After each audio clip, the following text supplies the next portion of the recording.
संतोष देशमुख हत्या प्रकरण एक रहस्यमय लढा सध्या ठरत आहे. बीड जिल्ह्यातील मस्साजोग गावात काही महिन्यांपूर्वी एक धक्कादायक घटना घडली. गावचे सरपंच संतोष देशमुख यांची निर्घृण हत्या झाली आणि त्यानंतर संपूर्ण राज्य हादरलं. पण या प्रकरणात एक मोठा ट्विस्ट सध्या पुढे आलेला आहे. आता हत्या झाल्यानंतर काही दिवस शांतता होती, पण अचानक गावकऱ्यांनी सरकारला धक्का देणारा निर्णय घेतला, ते म्हणजे अन्नत्याग आंदोलन. संतोष देशमुख यांचे बंधू धनंजय देशमुख यांच्या नेतृत्वाखाली हे आंदोलन सुरू झाले.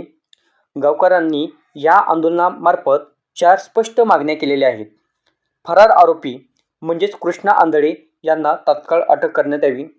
सर्व आरोपींवर कठोर कारवाई व्हावी. हा खटला फास्ट ट्रॅक कोर्टात चालवावा. या प्रकरणाची जबाबदारी नामांकित सरकारी वकिलांकडे देण्यात यावी, म्हणजेच ॲडव्होकेट उज्ज्वल निकम यांच्याकडे देण्यात यावी. परंतु या प्रकरणासाठी ॲडव्होकेट उज्ज्वल निकम यांनाच का नामांकित करण्यात यावं किंवा यांच्याकडेच ही जबाबदारी का देण्यात यावी, या प्रकरणाचा सर्व काही माहिती आपण घेणार आहोत. तत्पूर्वी चॅनलला लाईक करा, शेअर करा आणि सबस्क्राईब जरूर करायचं आहे.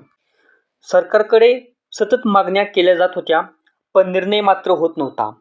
अखेर महाराष्ट्राच्या मुख्यमंत्र्यांनी या प्रकरणाची गंभीर दखल घेतली आणि एक मोठं पाऊल पुढे उचललं.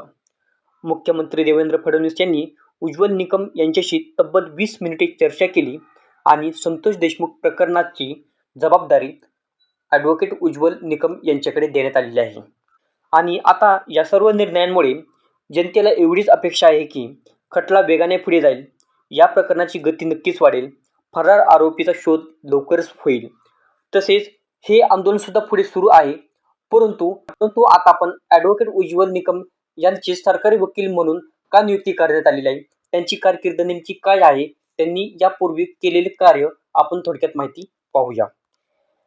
ॲडव्होकेट उज्ज्वल निकम हे एक यशस्वी सरकारी वकील आहेत. भारतातील काही गाजलेल्या गुन्हेगारी प्रकरणांमध्ये ॲडव्होकेट उज्ज्वल निकम यांनी सरकारी वकील म्हणून महत्त्वाची भूमिका बजावली आहे. त्यांच्या अनुभवाने आणि अभ्यासाने त्यांनी अनेक गुन्हेगारांना कठोर शिक्षा मिळवून दिली आहे. त्यांचे गाजलेले खटले आणि काही मोठे निर्णय आपण या ठिकाणी पाहूया. 1993 मुंबई बॉम्बस्फोट प्रकरण, या खटल्यामुळे उज्ज्वल निकम यांना राष्ट्रीय पातळीवर ओळख मिळाली. गुलशन कुमार हत्या प्रकरण 1997, बॉलिवूड क्षेत्राला हादरून सोडणाऱ्या या खटल्यात त्यांनी प्रभावी भूमिका बजावली होती. प्रमोद महाजन हत्या प्रकरण 2006, ज्यात भाजप नेते प्रमोद महाजन यांची हत्या करण्यात आलेली होती. खैरलांजी हत्याकांड 2006, महाराष्ट्रातील एक धक्कादायक प्रकरणात त्यांनी मोठा न्याय मिळवून दिलेला आहे. शक्ती मिल सामूहिक बलात्कार प्रकरण, या खटल्यात त्यांनी आरोपींना कठोर शिक्षा मिळवून दिली. तसेच 26/11 मुंबई हल्ला 2008 मध्ये घडला. पाकिस्तानी दहशतवादी अजमल कसाबला फाशीची शिक्षा मिळवून देण्यात त्यांनी महत्त्वपूर्ण भूमिका बजावली आहे. तसेच कोपर्डी बलात्कार व हत्या प्रकरण, ज्यामुळे महाराष्ट्रात कडक कायदे करण्यात आलेले आहेत. या सर्व विषयांमध्ये उज्ज्वल निकम यांची महत्त्वाची आणि मोलाची भूमिका ठरलेली आहे.